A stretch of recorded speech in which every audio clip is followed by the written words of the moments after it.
ఏమిటి ఏమిటి ఇందాక నువ్వు అక్కడ చేసిన పని? కోపడకండి, అంత శబ్దం వస్తుందని అనుకోలేదు. నిన్ను ఇక జన్మలో బయటికి తీసుకెడితే నా చెవిలో ఏలే చంపేవే. అంత మాట అనకండి. ఈల వేయటం నాకు మాత్రం ఇష్టమన్నా? ఏం చేయని చెప్పండి. ఎక్కువ సంతోషం కానీ బాధ కానీ కలిగినప్పుడు వేళ్ళు వాటంతటా అవే దగ్గర అవుతాయి, నోటి దగ్గరికి వెళ్ళిపోతాయి. లోపల నుంచి గాలి వస్తుంది, బయటికి శబ్దం వస్తుంది.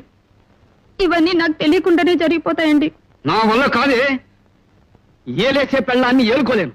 ఇవాళ రేపు వకీల్ గారిని కలిసి నీకు విడాకులు ఇచ్చేస్తాను. అంటే ఏంటండి? కోర్టు వారు నీకు నాకు ఇక ఏ సంబంధం లేదని కాగితం ఇస్తారు. అది